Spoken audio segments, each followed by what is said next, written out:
Welcome to Spiritual Rockstar podcast, where world-changing spiritual entrepreneurs come to deeply awaken the power within to bring forth their greatest purpose, to create massive awakened impact for millions of souls around the planet, while enjoying being in tune with all life and real wealth in all aspects of their lives. I'm your host, Daniel John Hanneman.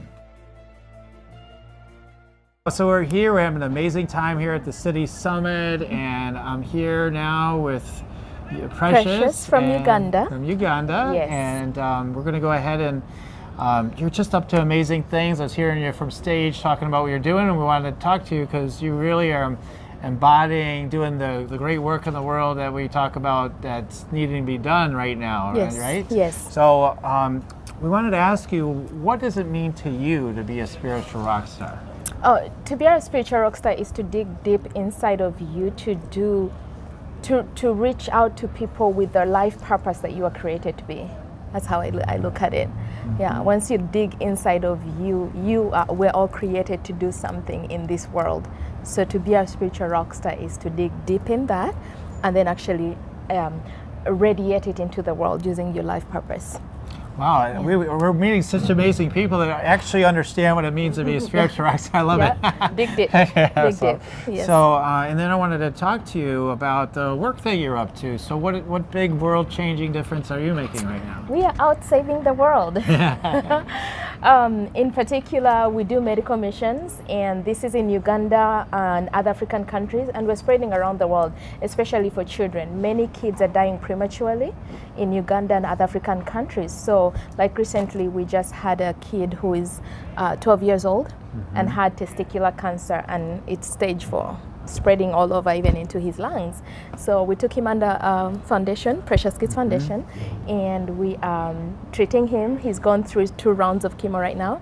So we are literally out there preventing premature death that happens so rampantly over things that are really preventable and that can be dealt with quickly and then help a person go back to normal life.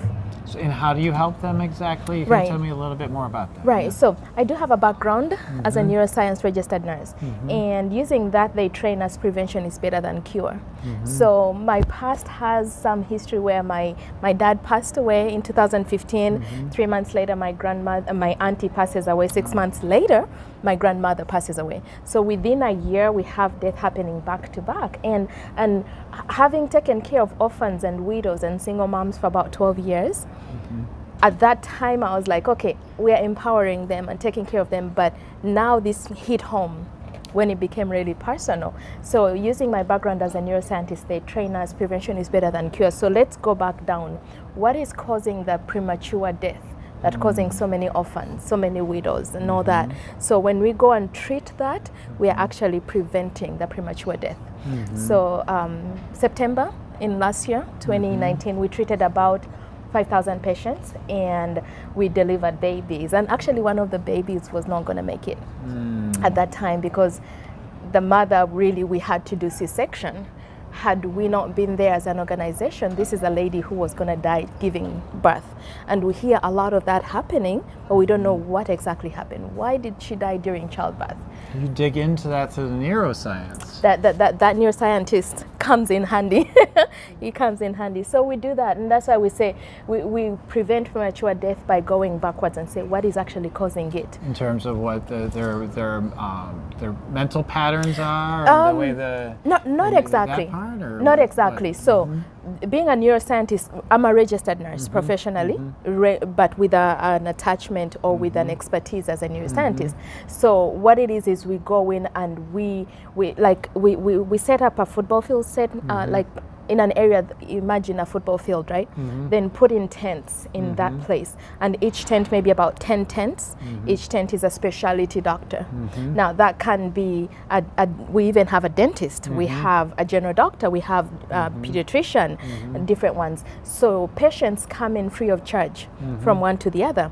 So if we have someone who has had an infection, that infection can be treated, and if we treat it, it's good. If we don't treat it, that person did not get treatment, they become septic.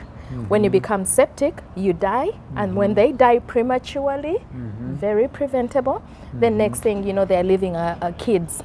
Now those are orphans, they're leaving a wife, she's now a widow. So that's why we go backwards and it's like, can we treat that wound right away?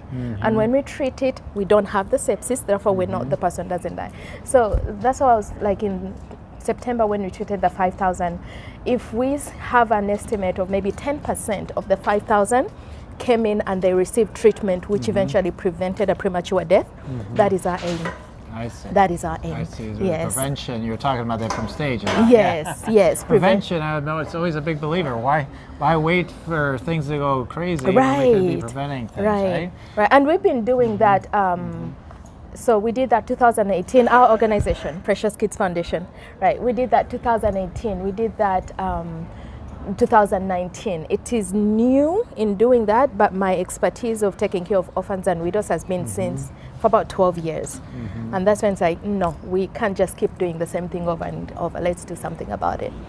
Wonderful. And so last thing is just, what advice would you have for other people that have like a big purpose inside of themselves? Right. What advice would you give them to activate that, move that forward?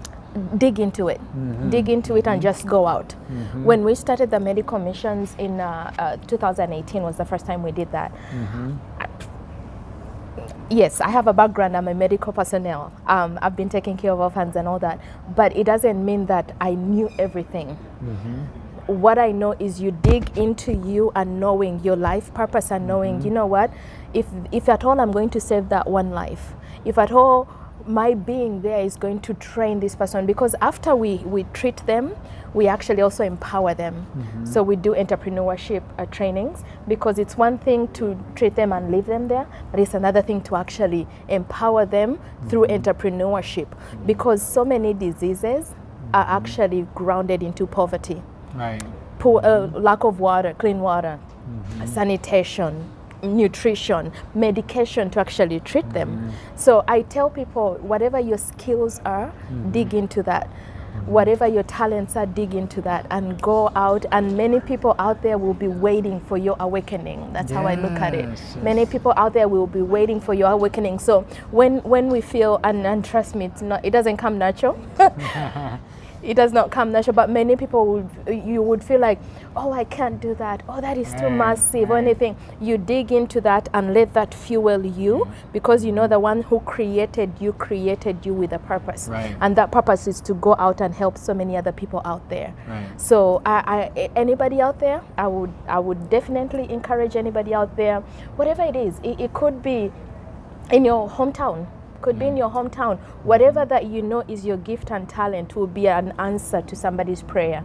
Because out there, they are like, how can I, they're stuck in like somewhere. But once you go in, it actually helps them.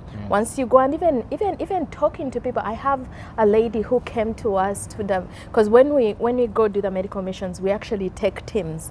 I take volunteers, both medical and non-medical, so that they can serve in whatever capacity they are gifted in, their expertise. And this lady, she's like, I just want to hug on orphans.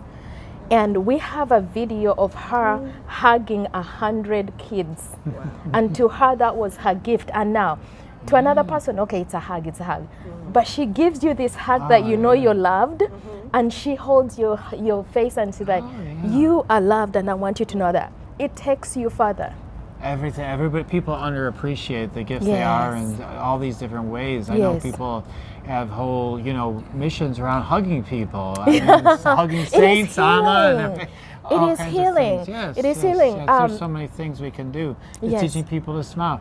Whatever it is your gift is, however simple it share seems. It. The world is waiting for that. Yes. So thank you so much, Precious, for all you're doing. Thanks for having me. Thanks for having me. And thank you so much. Yeah.